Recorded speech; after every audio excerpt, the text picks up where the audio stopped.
r/ProRevenge, niece tortured my dog, so I exposed her in court. Hashtag Part 1, The First Signs. The vet's words hit me like a punch I didn't see coming. Your dog shows signs of chronic stress and malnutrition, Dr. Patterson said, her voice careful and measured as she reviewed the x-rays on her screen. I'm also concerned about this bruising pattern on his ribs. It's consistent with blunt force trauma. I sat in that examination room, my hand resting on Bruno's head, and felt my stomach drop. Bruno, my 3-year-old rescue pit bull with the sweetest temperament I'd ever encountered, was trembling slightly beside me. The dog that I'd saved from a shelter 2 years ago, the one who brought joy back into my life after a brutal divorce, was being hurt. And I had no idea who was doing it. Chronic? I asked, my voice cracking. How long are we talking? Based on the muscle deterioration and the age of some of these bruises, I'd estimate several months at least, Dr. Patterson said. She set down her tablet and looked at me directly. This didn't happen accidentally. I need to ask, is there any possibility someone is deliberately hurting your dog? The question hung in the air like a storm cloud. I thought back over the past few months.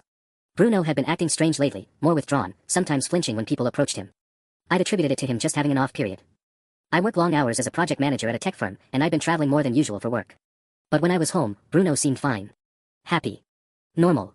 Except he wasn't fine. He'd never been fine. My sister Michelle had been visiting more often. She lives about 40 minutes away and had been stopping by regularly with her 2 kids, my nephew Marcus, who's 12, and my niece Stephanie, who just turned 16. I'd encouraged the visits. Family is important to me, especially since the divorce left me feeling a bit isolated. My parents live in Arizona, and my brother is in California, so Michelle was really my closest family nearby. I'd welcomed the company, the connection. I'd welcomed a snake into my home. I started, then stopped. I don't think anyone is deliberately hurting him. That's ridiculous. My family loves him. But even as I said it, doubt crept in. My memory started playing back moments I dismissed at the time. Stephanie making comments about Bruno being annoying. The time I came home and found Bruno locked in my bedroom for what must have been hours, water bowl empty, even though I'd specifically told the kids not to shut him in rooms. How Stephanie had laughed it off, saying he needed a timeout for jumping on her. A timeout. Like he was a child being disciplined. I'd recommend keeping a close eye on him, Dr. Patterson continued, and I could see the careful way she was choosing her words, like she wanted to say more but was constrained by professional boundaries. If you have any reason to suspect abuse, animal control should be contacted. But also. She paused, maybe avoid leaving him alone with people you're not completely sure about. That drive home was torture. I kept replaying the past months in my head. Bruno's deterioration had been gradual enough that I hadn't noticed it while I was experiencing it day by day. But seeing his ribs more prominent than they used to be, the slightly dull quality of his coat, the way he sometimes limped on his back left leg, it all added up to a picture I'd been too blind to see. Who had hurt my dog? That night, I sat on the couch with Bruno's head in my lap, my hand moving over the fur on his side where Dr. Patterson had pointed out the bruising. I could almost feel the outline of it now that I knew to look. My protective instinct had shifted into overdrive. This was my responsibility. This was my dog. Someone had been hurting him, and I'd let it happen through negligence and trust. My phone buzzed. A text from Michelle, hey, can we bring the kids over this Sunday? Stephanie wants to spend some time with Bruno. Stephanie wants to spend time with Bruno. The words made my skin crawl. I stared at them for a long time before texting back something non-committal. I needed to think. I needed to figure out what was actually happening before I made accusations that could blow up my entire family relationship.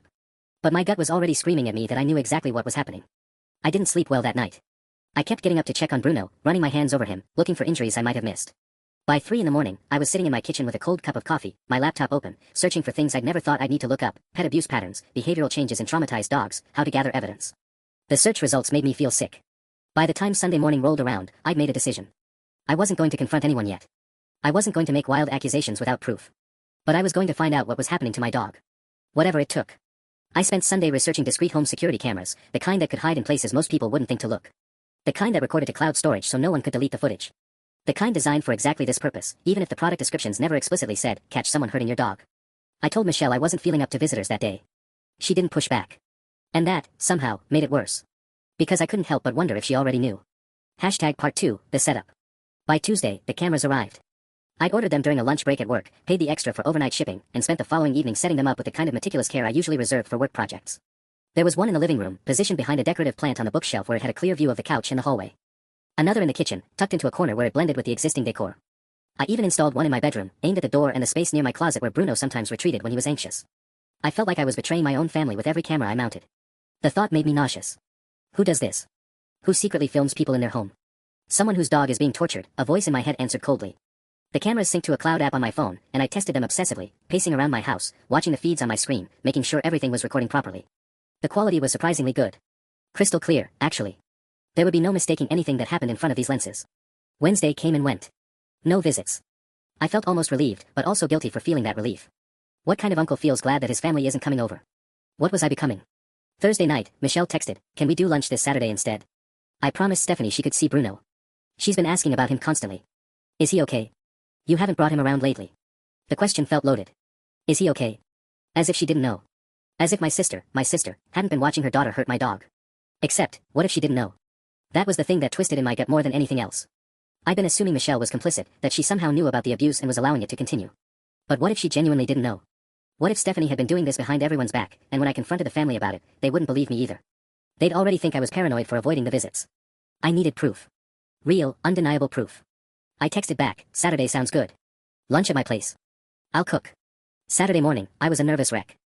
I'd woken up at 5 a.m., Bruno stretched across my feet like he always was, his warm weight comforting and heartbreaking simultaneously. I'd spent the past 3 days obsessively watching the camera feeds even when no one was in my house, just paranoid habit, I guess, wanting to make sure the system was working. It was. It recorded every moment. Empty rooms, Bruno moving around, the afternoon light shifting across my hardwood floors. Now I had to intentionally invite Stephanie into my home knowing what she might do to him. The thought made me feel complicit in a way that twisted my insides into knots. It's okay, buddy, I whispered to Bruno, running my hand over his ears. He looked up at me with those dark, trusting eyes, and I had to look away. I'm going to protect you. I promise. I cleaned the house methodically, partly because I actually cared what my sister thought, and partly because the mindless activity kept me from spiraling into anxiety. I prepared a lunch of grilled chicken, fresh vegetables, and salad. I set the table. I put out drinks. I performed the role of a normal uncle preparing to spend time with his family. The whole time, my phone was in my pocket, synced to 3 hidden cameras that were about to document whether my 16-year-old niece was a monster or if I was the crazy one. They arrived at noon. Michelle came in first, giving me a tight hug that made me feel like the worst kind of traitor. Marcus thundered in behind her, already talking about whether I had any snacks, and then Stephanie appeared in my doorway with a smile that didn't quite reach her eyes.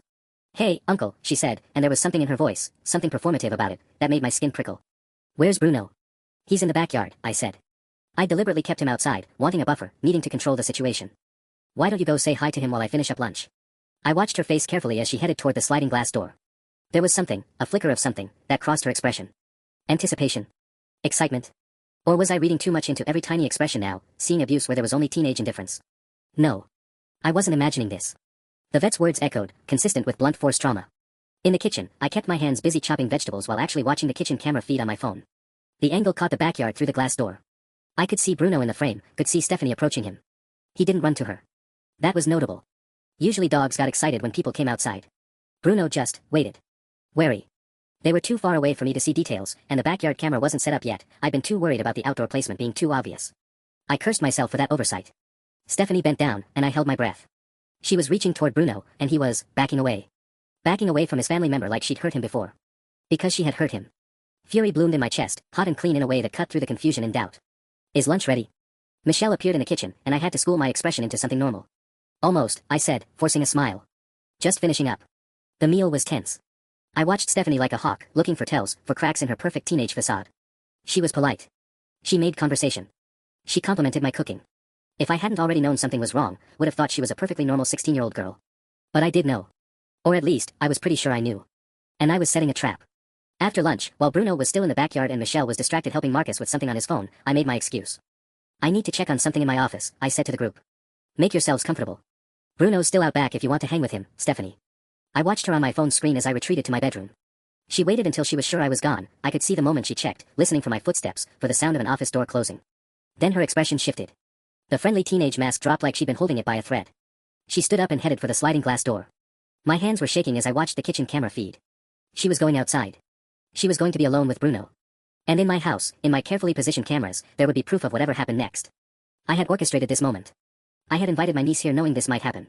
And I was about to find out if I was right, or if I was the kind of person who suspected family members of abuse without cause. Either way, my family was about to fall apart. #Chunk3. The phone screen glowed in my shaking hands as I watched the footage from the kitchen camera. Stephanie stepped out onto the patio, and Bruno lifted his head from where he'd been lying in the shade near the fence. He didn't wag his tail. That was the detail that kept looping through my mind. He didn't wag his tail when his family member approached him. She walked toward him with that same purposeful stride I'd seen before, and I found myself holding my breath so hard my chest hurt. My thumb hovered over the record button on my phone, even though the cameras were already recording everything. Redundancy. Insurance. Proof that I hadn't just imagined this, hadn't selectively edited something to make my niece look like a villain. Come here, boy, I heard her say through the tinny speaker on my phone. Her voice was sickeningly sweet, the tone you'd use with a dog you actually loved. Bruno didn't come. He stood and took a step backward instead. What happened next made my blood run cold. Stephanie's entire demeanor changed in an instant. The sweet voice vanished. Her jaw clenched, and she moved toward him with sudden aggression. I couldn't see exactly what she did from this angle, the patio furniture partially blocked the view, but I saw her arm rise, saw Bruno flinch and scramble backward toward the corner of the yard.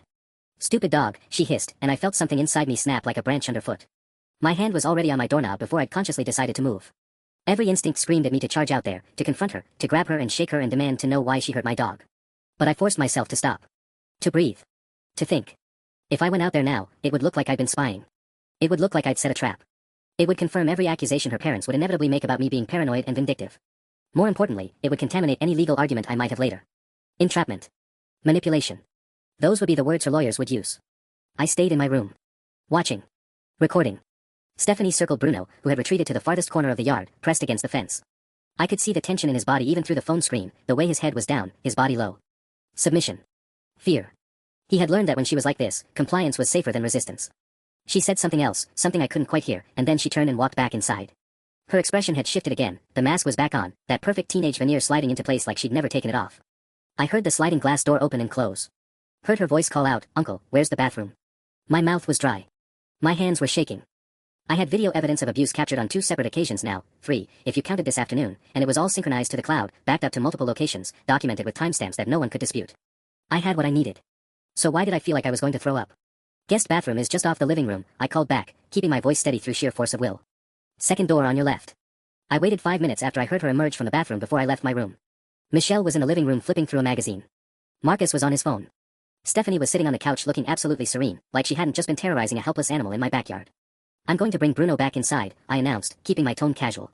"He's probably getting hot out there." I didn't wait for a response. I pushed through the sliding glass door and found Bruno still in the corner, still in that low, submissive position. When he saw me, he seemed to deflate with relief, his whole body sagging. "Hey, buddy," I said softly, crouching down to his level. I ran my hands over him carefully, checking for any new injuries, any marks that would add to the evidence. "Come on. Let's go inside." He followed me in without hesitation, staying pressed close to my leg. The rest of the afternoon was surreal. We all sat together in my living room like a normal family, and I watched my niece with new eyes. She was good at this, at pretending, at maintaining the facade of a normal teenager. She helped Michelle with something on her phone. She laughed at one of Marcus's jokes. She asked Bruno if he wanted to go for a walk, her voice dripping with false affection, and when he refused to leave my side, she smiled like it was endearing rather than revealing. What terrified me most was realizing how easily she compartmentalized. There was no guilt in her expression. No shame. No internal conflict that showed on her face. She'd hurt my dog and then come inside and made conversation about her college applications and her volleyball team like nothing had happened. Michelle left around 4 o'clock, everyone giving me hugs goodbye. When Stephanie hugged me, every muscle in my body went rigid. Her arms around my shoulders felt like snakes. "Thanks for lunch, Uncle," she said. "It was really good." I made some appropriate response, something I immediately forgot. After they left, I went through the footage again obsessively, documenting timestamps, examining every frame. The video was clear. It was damning. It would hold up in court. And somehow, having exactly what I needed only made everything worse. Because now I had to actually use it. I had to take this evidence to someone. I had to take my 16-year-old niece's cruelty and expose it to the world, to her parents, to the court system, to whoever else got pulled into this mess. I had to start a war with my family. Bruno leaned against my leg, and I ran my fingers through his fur, my mind already spinning through scenarios. Michelle would cry. Marcus would rage. They would call me vindictive, manipulative, and desperate for attention. They might sue me for defamation again, just like they'd threatened. They might try to take Bruno away, claiming I was an unfit owner who orchestrated animal abuse for attention. Or, and this was the thought that kept me awake that night, they might believe me. They might see the evidence and have to accept that their daughter, their beloved only child, was capable of something monstrous. And that would destroy them in an entirely different way. Either path led to devastation. But there was no third option now. I'd set the trap. The jaws were closing. And there was no going back to the before, when I could still pretend this wasn't happening, that maybe I'd been overreacting. The evidence was real. The abuse was real. And tomorrow, I had to figure out what the hell I was going to do about it. #Chunk4. I didn't sleep that night. I sat at my kitchen table with my laptop open, staring at the video files like they were going to rearrange themselves into something less damning, something that left more room for interpretation. They didn't. Every frame was crystal clear. Every moment of Stephanie's cruelty was documented in high definition. By 3 in the morning, I'd watched the footage so many times I could recite it frame by frame. The way her face changed. The precise moment her hand rose. The flinch in Bruno's body. The hollow sound of her voice calling him stupid. I closed the laptop. The problem was that I'd been so focused on gathering evidence that I hadn't actually thought through what came next.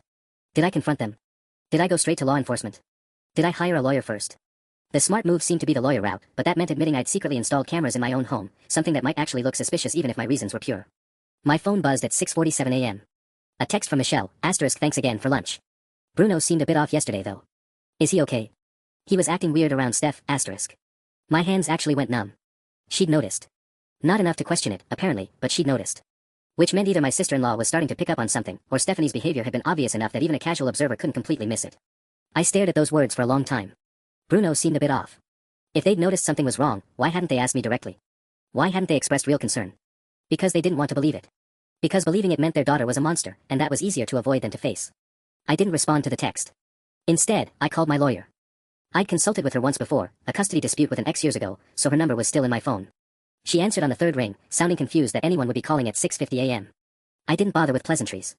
I need to know how to legally handle a situation involving animal abuse, I said. By a minor. By someone in my family. There was a long pause. Is this about your dog?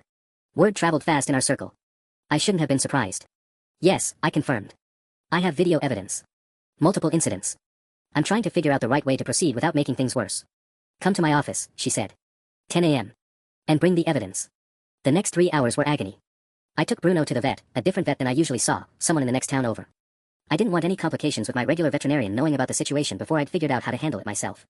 Dr. Patel examined Bruno thoroughly, running her hands over him, checking his joints, looking at his teeth, palpating his abdomen. She was clinical and professional, asking me general questions about his diet and exercise. He seems in good health overall, she said finally. Slight tension in his shoulders, which could indicate stress. Has he been anxious lately? Yes, I said carefully. I think something is causing him stress during family visits. She didn't ask follow-up questions. She just nodded and printed out his records, highlighting his baseline health status with dates and observations. When she handed them to me, I realized what I was really doing, building a paper trail. The kind that would hold up in a courtroom. I left her office feeling like I just committed some kind of betrayal, even though I was theoretically protecting my dog. My lawyer's office was on the third floor of a gray building downtown. Margaret Chen was in her 50s, with reading glasses on a chain and a no-nonsense demeanor that I'd appreciated before and now found absolutely essential. I brought my laptop and transferred the video files to her computer. We sat in her office with the door closed while she watched them. Once. Twice. Then she removed her glasses and rubbed her eyes. How long have you been recording? She asked. Couple of months, I admitted. I installed the cameras after I noticed behavioral changes in my dog. And before the cameras, did you see anything directly? Once. I interrupted what looked like her pulling him around the yard. When I came out, she stopped immediately and acted like nothing was happening. Margaret made a note. And when you reported this to her parents? They didn't believe me. They said I was being paranoid. They threatened to sue me for defamation. She set down her pen. Okay. Here's what I need you to understand, you are in a legally complicated position. The recording itself, depending on the audio, might be problematic. Montana is a one-party consent state for recording conversations, so if you're only recording video or if you're a party to any conversation, you're fine. But I need to listen to the audio. I felt my stomach drop. What are you saying? I'm saying that if there's audio of Stephanie saying incriminating things, or if she's aware she's being recorded, you need to have done this properly. If not, any evidence could be inadmissible. So the videos might not be usable in court. Not necessarily. The video itself, the visual evidence of animal abuse, that's not protected by recording laws. But if her parents want to fight you on this, they could argue that you violated privacy laws by recording in your own home without consent.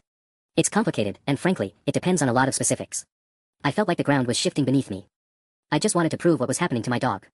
I know, Margaret said, not unkindly. But that's why we have lawyers. Okay, here's what we're going to do. First, we need to report this to animal control. Not because of the video admissibility, but because animal abuse needs to be reported, period. Once it's in the system officially, it becomes a matter of public record, and that protects you from defamation claims because you're reporting animal cruelty to the proper authorities. Won't that make things worse with my family? Probably, she said flatly. But things are already as bad as they're going to get. This isn't going to surprise them. What it will do is establish you as someone acting in good faith, not someone trying to conduct a secret vendetta. I nodded slowly, feeling the weight of everything settling into place. This was really happening. This was the moment where I stepped across a line I couldn't uncross. When? I asked. Today, Margaret said. We file a report today. And then we talk about next steps. She stood and walked to her door, opening it. I'll have my assistant start the paperwork. You go home. You get that dog, and you prepare yourself for the fallout, because it's coming. I left her office in a daze, my phone already buzzing with messages I hadn't even noticed arriving. The one from Marcus simply read, we need to talk about what's really going on here. They knew. Somehow, they knew I'd been planning something, and they were about to strike first. #Chunk 5. The drive home felt like driving through water.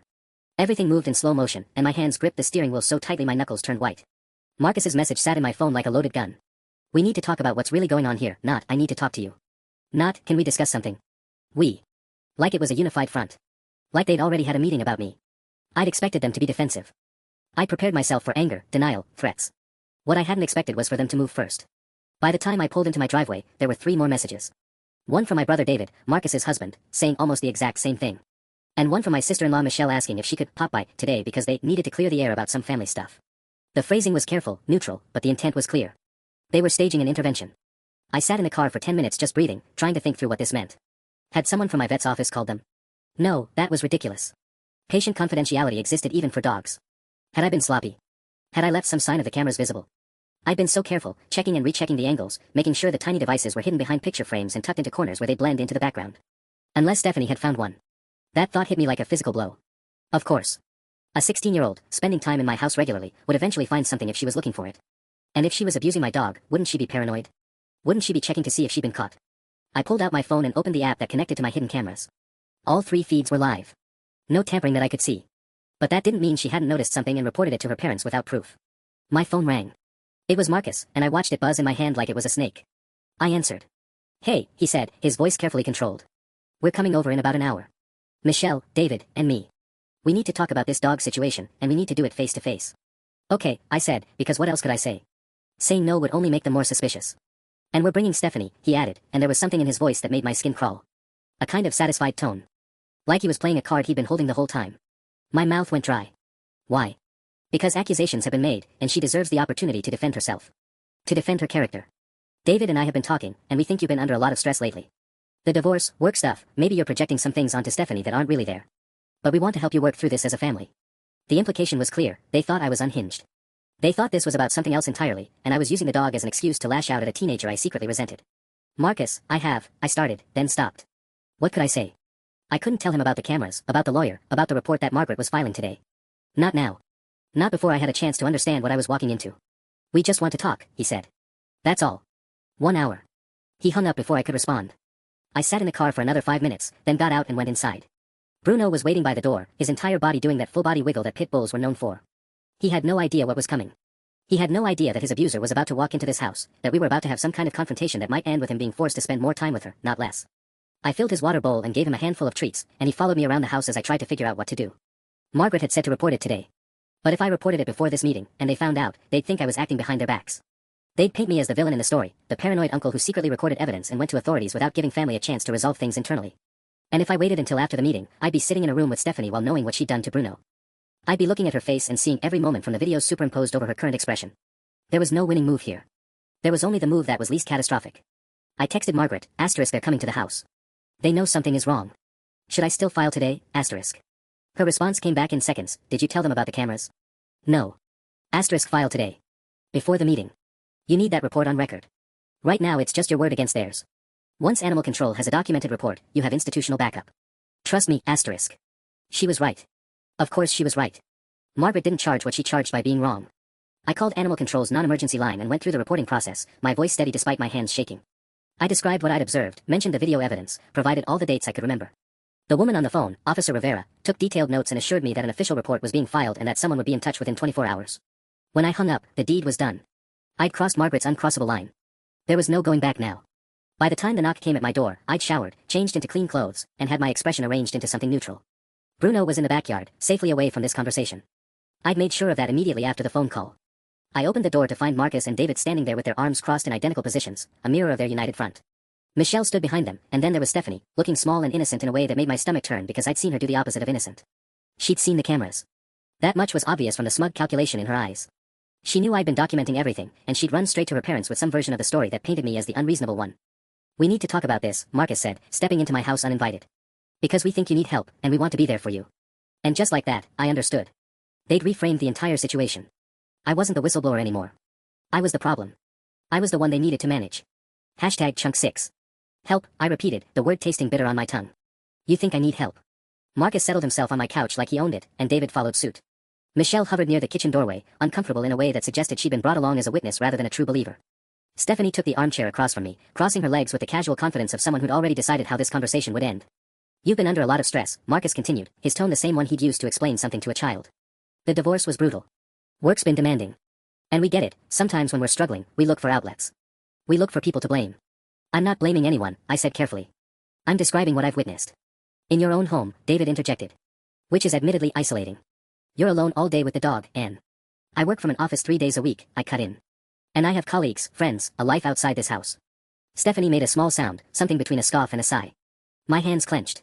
"The point is," Marcus said, his patience wearing the thin veneer of someone who'd rehearsed this conversation, accusing a teenager of animal cruelty is a serious thing. It's the kind of accusation that could damage her future, her college applications, her reputation. And we need to ask you, is that really fair based on what you've actually witnessed? This was the trap. This was exactly what Margaret had warned me about. They were trying to get me to defend myself, to backpedal, to second-guess the months of documented abuse. They were trying to turn this into a he-said-she-said where the scales tipped toward protecting the teenager rather than protecting the dog. "I've documented specific incidents," I said quietly. "Dates, times, behaviors. You've documented what you think you've seen, Michelle said, her voice gentle in a way that made it worse. But context matters, doesn't it? Bruno can be difficult. He's anxious, he has issues from his past. Maybe what you're interpreting as cruelty is just a teenager not understanding how to handle an animal with trauma. That was a new angle. I hadn't expected them to pivot toward the he's a rescue with issues defense, but in retrospect, it was obvious. Pit bulls already carried a reputation. A rescue pit bull. Even better. Nobody could say they were lying about me having a problematic dog. When exactly did you see these things? Stephanie asked, her voice steady. Almost bored. Because I come over pretty regularly, and I don't think I've ever actually hurt Bruno. I've tried to help with him. I give him attention. I play with him. The cameras had captured her doing the opposite. The cameras had captured her locking him in the bathroom for 3 hours while my family was at a restaurant. The cameras had captured her deliberately stepping on his paw while pretending to be clumsy. The cameras had captured her withholding his food bowl from him while he whined, her expression one of pure satisfaction. But she was right about one thing, nobody else had seen it. And that was the vulnerability in my position. A teenager's word against mine, with no witnesses. With only video evidence that I'd captured secretly, which could be challenged as selectively edited, misinterpreted, taken out of context. I've been documenting behavior patterns, I said, choosing my words carefully. With video evidence. The room went still. Video evidence of what? Marcus asked, and his voice had changed. There was an edge to it now, something defensive. You've been recording Stephanie in your house without her knowledge or consent. In my own house, I corrected. Yes. That's illegal, David said flatly. In most states, recording someone without their consent is. Not in my own private residence, I interrupted. And not when there's evidence of a crime being committed. A crime? Stephanie laughed. She actually laughed. You think I'm committing a crime by playing with a dog? The confidence in her laugh made something crystallize in me. She didn't know what I had. She couldn't see the angles of the cameras from where she sat. She had no idea of the comprehensive documentation I'd assembled. She'd found something, probably suspected something, but she hadn't found concrete proof. She was bluffing, hoping to intimidate me into backing down. And it was working, at least partially, because now Marcus was standing up, his face flushed with anger. This is exactly what we were afraid of, he said. This kind of obsessive behavior, this kind of, recording your own family member without consent, documenting her every move, this isn't normal. This isn't healthy. And we think you should talk to someone about it. A therapist, Michelle added gently. A lawyer, David said, and his tone suggested they'd already discussed this possibility. Because if you're sharing these videos with people, if you're making accusations based on footage you obtained illegally. The footage isn't illegal, I said, but even as the words came out, I felt the ground shifting beneath me. Had Margaret been right? Was I protected in recording on my own property? The confidence I'd felt an hour ago was beginning to fray at the edges. We're prepared to pursue this if necessary, Marcus said, and there was something in his voice that made me understand that he meant it. That this wasn't just a family intervention anymore. This was the prelude to something worse. But we'd prefer not to. We'd prefer that you get help, and we all move forward. Help, I repeated again. Therapy. Maybe some medication to help with the stress and paranoia. I'm not paranoid. You've installed surveillance equipment in your own home, David said. You're obsessing over a teenager's interactions with your dog. You've been consulting with lawyers without talking to any of us first. Marcus showed me those consultation notes you left on the coffee table last week. These are warning signs. My blood went cold. I'd been careful about the camera evidence, but I hadn't been careful about everything. I'd left things out. I'd been sloppy in my confidence. We're going to leave now, Marcus said. But we want you to know that we love you. And because we love you, we're not going to let this go further without making sure you get proper help. If you continue making accusations, if you continue this behavior, we will have to take legal action to protect Stephanie. And we will win, because what you're doing, the surveillance, the obsession, the secret legal consultations, it makes you look unstable. They were going to sue me. They'd already decided. The only question now was whether they were going to do it before or after I filed the reports, before or after the evidence went on record. The door closed behind them, and I stood alone in my house, understanding finally that I'd already lost the battle to keep this private. Everything was about to become very, very public. #Chunk7. The silence after they left was the kind that makes you aware of every sound in a house. The hum of the refrigerator. The tick of the ceiling fan. Bruno's breathing from his bed in the corner, where he retreated during the confrontation. I could see the tension in his shoulders, the way his eyes tracked mine. He'd learned to read the emotional temperature of a room the way survivors do, by necessity. I sat down on the couch where Marcus had positioned himself like a judge, and I pulled out my phone with hands that weren't quite steady. Margaret had told me to expect escalation. She'd warned me that families often responded to exposure with their own counternarrative. But knowing it intellectually and experiencing it in real time were two different things. The consultation notes I'd left on the coffee table. How careless could I be? I called Margaret's office. It was 6:47 p.m. on a Friday, which meant the office was closed, but I left a message flagged as urgent. Then I did something I probably shouldn't have done. I called David's office number from the firm's website and listened to his voicemail greeting. He was a partner. He had resources. And he'd made a point of mentioning that they'd already discussed legal action. The threat wasn't hypothetical anymore. I spent the next 3 hours reviewing everything I had. Not the videos themselves. I'd been smart enough to keep those on an encrypted external drive in a safe deposit box, with copies on cloud servers under a false account that Margaret had helped me set up. But the documentation. The spreadsheet I'd created with dates, times, specific incidents, and corresponding video file numbers. The veterinary records. The notes from the vet about Bruno's behavioral regression and the physical evidence of stress. The problem was that all of this documentation was premised on the existence of the videos. And the videos existed because I'd recorded without consent. Margaret called me back at 8:12 p.m. I got your message. Tell me what happened. I walked her through the intervention, the accusations of illegal recording, the threat of legal action. She listened without interrupting, which somehow made it worse because it meant she was thinking, processing, calculating angles. Okay, she said when I finished. First, you're not necessarily in the wrong legally. One-party consent states, which includes yours, allow you to record in your own home without notifying anyone else. It gets murkier if they're in a private bedroom or bathroom, but common areas. You're protected. They made it sound scary because that's their strategy. They want you confused and defensive. They want you to question whether you've done something wrong so you'll negotiate instead of fight. She paused. Have you filed any reports yet? No. I was going to wait. Good. Don't. Not yet. But you said. I know what I said. But things have changed. If they file suit first, we need to know about it before we go on record. And they're going to file suit. That's clear from what you've described. The question is when and what they're claiming. My stomach tightened. What do you mean, what they're claiming? They have options.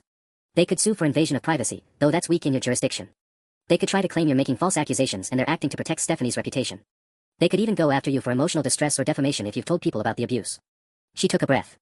But here's the thing that worries me, they know about the videos. Even if they don't know exactly what's on them, they know they exist. And they're going to try to suppress them before they become part of the legal record. How can they suppress evidence I have of abuse happening in my own home? By claiming the evidence was obtained illegally, by arguing that the circumstances of the recording render it inadmissible, by burying the case in procedural motions for so long that you either back down or run out of money fighting. Her voice was pragmatic, which was somehow worse than if she'd sounded worried. They have resources. They've indicated they're willing to use them. And they've already started building a narrative that you're unstable, obsessive, potentially delusional. I'm none of those things. I believe you. But narratives are powerful. And they've already planted seeds with their family members. Michelle is already half convinced you're being irrational. They'll use that. They'll use the fact that you consulted with me without telling them. They'll use the secret recordings. They'll use whatever they can find or construct. I thought about the consultation notes on the coffee table. What if they try to access my communications with you? Attorney-client privilege is protected. But that doesn't mean they won't try to hack your email, subpoena your phone records, find other angles. She was quiet for a moment. I'm going to send you something tonight. A encrypted messaging app. Use it for any further communications with me. Don't use email. And I'm going to need you to do something today if possible. What? Document your physical situation. Take photographs of your home security setup, show that the cameras are visible, that this wasn't some secret surveillance operation. It was a reasonable precaution by someone protecting their property and their animal. Make a video journal dated today explaining why you installed the cameras, when you installed them, and what you've observed. Don't make accusations in the video. Just explain your reasoning and your concerns. Make it measured and calm. Won't that be used against me? Probably. But so will anything else you do. The point is we're controlling the narrative before they do it for us. She paused. And we need to prepare for them to use Stephanie's age against us. 16 is old enough for intent in animal cruelty cases, but juries get weird about it. Families get weird about it. Parents especially get weird about the idea that their teenager could be deliberately cruel. We're going to need more than video. We need expert testimony, behavioral analysis, witness statements from people who've seen her interact with Bruno. I don't have witnesses. That's the whole problem. You have your veterinarian. You have your friends who've seen Bruno's anxiety. You might have neighbors who've noticed things. We'll work on that. She was already in problem-solving mode, which was reassuring and terrifying in equal measure. But listen to me carefully, from this moment forward, you document everything. Every contact with your family, every piece of communication, every new incident. Screenshot it. Print it. Back it up in multiple locations. Because this is going to go to court, and when it does, they're going to come at you with everything they have. After we hung up, I sat with Bruno and wondered what I'd set in motion by choosing to look, to see, to act. Margaret was right. This was going to court. And once it went to court, there would be no more privacy, no more family that didn't know, no more pretending this could be handled quietly. The real battle was just beginning. #Chunk 8. The subpoena arrived on a Tuesday morning, served by a process server who looked uncomfortable about the whole thing. Margaret had warned me it was coming, but seeing the official seal and David's firm name at the top still made my hands shake. They were suing for defamation, invasion of privacy, and intentional infliction of emotional distress. The amounts they were claiming were designed to look absurd, calculated to make a judge roll their eyes at the pettiness before reading the substance. But the substance was where things got interesting. Stephanie's legal team had made a critical miscalculation. In their haste to establish that the recordings were illegal, they demanded access to all video evidence. Margaret had smiled when she read that motion. They just handed us the trial, she'd said. Because under discovery rules, once they demanded the videos, they couldn't later claim they should be excluded from evidence. They'd opened the door themselves. Margaret filed a response that was a masterclass in controlled precision. Yes, the videos existed. Yes, they were recorded in my home. Yes, one-party consent law protected their existence and admissibility. And yes, she wrote with the kind of careful phrasing that made each word a hammer blow, we would be presenting them as evidence of systematic animal cruelty, which constituted a legally defensible justification for the precautions we had taken. The discovery process that followed was where the real work happened. It wasn't dramatic. There were no dramatic moments in the conference room where Margaret reviewed the videos with me one more time before trial, making sure I was prepared for what I'd see. There was no triumphant moment when the veterinarian's testimony was finalized, documenting the behavioral regression and physical evidence of stress in detail that made the vet's eyes angry. There was no satisfying revelation when we interviewed neighbors who mentioned seeing Stephanie deliberately stepping toward Bruno in threatening ways when she thought no one was watching. What there was, instead, was the slow accumulation of evidence. The phone records showing that incidents of acute stress in Bruno correlated directly with days Stephanie had visited. The security camera footage from the hardware store showing her purchasing a lock for our guest room door the week before she started confining Bruno. The text messages between her and a friend where she joked about making the dog suffer because she was bored, text messages that Margaret's tech specialist retrieved from a cloud backup that Stephanie had naively assumed was deleted. The trial itself lasted 4 days. David's strategy was transparently defensive from the opening argument. He painted me as an unstable, obsessive person so fixated on blaming his daughter that I'd fabricated an elaborate conspiracy involving fake videos and coached witnesses. He argued that Stephanie was a sensitive teenager who'd experienced trauma from my unfounded accusations and that the family deserved compensation for the psychological damage. When it came time to present evidence, Margaret didn't rush. She played the first video on a screen visible to the judge, the jury, and Stephanie's family sitting in the gallery. It was 6 minutes long. It showed Stephanie methodically denying Bruno water while she sat in the kitchen eating a snack, watching him pace and whimper without responding. It showed her locking him in the bathroom with the lights off for over 2 hours while the family was away. It showed her deliberately stepping on his paws, pushing him when he was drinking, positioning herself to trigger his anxiety responses. Stephanie's mother made a small, broken sound. Her father went absolutely white. The veterinarian testified next, methodical and expert. She explained the behavioral markers of abuse, the stress responses in Bruno's coat and weight, the signs of prolonged anxiety. She explained that rescue animals often came with trauma, but that Bruno's deterioration had accelerated specifically during the period when Stephanie's visits increased in frequency. Then Margaret called her final witness, my neighbor, Mrs. Chen, who had watched Bruno through my fence and noticed his anxiety escalating. She testified about seeing Stephanie in my yard one afternoon when she thought no one was home, deliberately kicking at Bruno when he approached the fence, laughing when he yelped. David's cross-examination was vicious and desperate. He attacked the credibility of every witness, questioned whether the videos could have been doctored, suggested that Mrs. Chen was lying because of a grudge. But the videos didn't lie. And the jury could see a pattern they couldn't unsee. When the jury returned with their verdict, it took them only 3 hours. Defamation claim, dismissed. The truth is an absolute defense, and the videos prove the truth. Invasion of privacy, dismissed. Legal recording in one's own home. They didn't even get to the emotional distress claim before the jury foreman was announcing the verdict on all counts, not guilty. What happened next wasn't in the legal filings. It was in the parking lot outside the courthouse, where David's face had gone the color of old newspaper and Michelle was crying while trying to understand how her daughter could have done these things. It was in a moment when Stephanie's younger brother looked at his parents with new, devastated eyes and said he'd seen her do some of those things too, and he'd been too scared to say anything. It was in the fact that Stephanie's family agreed, without prompting, to pay for 6 months of therapy for her, real therapy, with a juvenile behavioral specialist who specialized in impulse control and empathy disorders. It was in David's quiet conversation with Margaret 2 weeks later, where he recommended a clinical psychologist who dealt with adolescent cruelty and referred his own clients to her. And it was in Bruno. I watched him the morning after the verdict was read. He was in my yard, and Stephanie's presence no longer created that immediate tension in his shoulders. He ate without looking over his shoulder. When neighborhood kids played loudly, he was interested rather than startled. I wasn't naive enough to think that one trial verdict fixed everything. Trauma leaves marks that take years to fade. But I could see him starting to believe that his home was safe again. Margaret sent me a message through the encrypted app, you did the right thing. Even when it was hard. Especially when it was hard. I sat on my porch with Bruno's head resting on my knee and watched the sun set over my quiet street.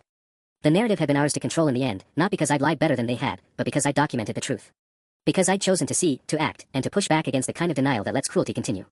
And somewhere in the city, a 16-year-old girl was beginning the long work of understanding what capacity for cruelty lived inside her, and what it would take to choose differently next time. Justice wasn't a single moment. It was a process. Slow, unglamorous, but thorough. And Bruno was finally home.